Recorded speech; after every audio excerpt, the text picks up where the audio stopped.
Hi, Pastor Jen here from Pacific Lutheran University with another Warm Line video. So it's spring break this week, but no one is heading to the airport in search of crowded beaches and sunshine. First year students, you're not meeting up with old high school friends now that you're all home from college.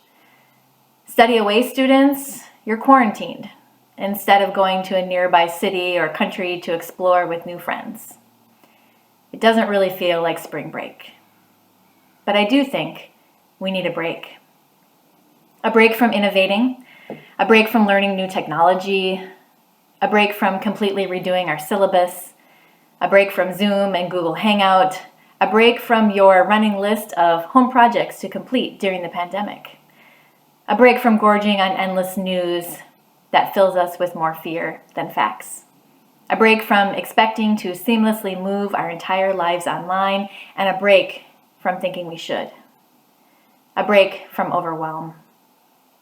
I was listening to the podcast Invisibilia the other day, and they were talking to the person who invented the infinite scroll, Asa Raskin. In 2006, at the age of 22, Asa came up with the idea of the infinite scroll. And before then, when you would get to the bottom of a web page, you'd have to click next page to move on.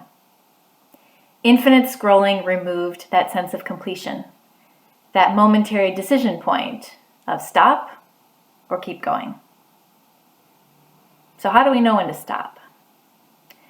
In Judaism and Christianity, taking a break, a Sabbath, is a commandment from God. From the beginning, God knew that we weren't good at making this choice for ourselves, and so God just commands it. Do it, because I said so. Sabbath rest is a helpful reminder that it's not now, nor was it ever, all up to us. Rest reminds us that God is on it, even when we are not. That the Spirit is comforting, healing, present in the world, even when we are checked out. But Sabbath rest is not just about you and I taking a break, although that's part of it. Sabbath is also about justice. We know this crisis we're in is disproportionately affecting those who were already most vulnerable. From the very beginning, God's commandment to Sabbath included and even prioritized these most vulnerable. So who in your community might need a Sabbath rest right now? Might part of your rest and renewal include time to reflect on who you might be able to relieve so that they can take a bit of rest? You'll have to get creative, given the need to physically distance in these days. This commandment to rest isn't about tapping out permanently or giving up. It's a recognition that this is long-haul work, and we all need to rest and renew so that we might re-engage. From the Gospel of Matthew and the Christian scriptures, Jesus says, "Come to me, all you who are struggling hard and carrying heavy loads, and I will give you rest. Put on my yoke and learn from me. I'm gentle and humble, and you will find rest for yourselves. My yoke is easy to bear, and my burden is light."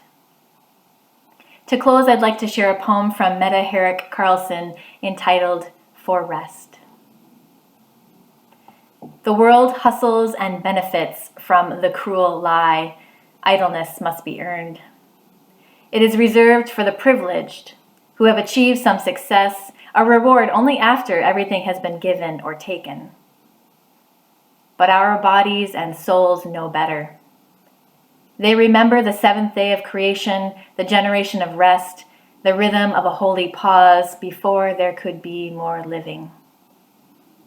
When we rest, we call out the lie for the sake of those fooled into thinking they are too powerful to rest, for the sake of those who are unsafe when they pause for peace. When we rest, we can remember it is not a reward, but an essential beat. For in our stopping, we witness what God is doing inside and way beyond us. May the God who calls us back to the rhythms our bodies know grant us rest as a grace both to receive and to share. Amen.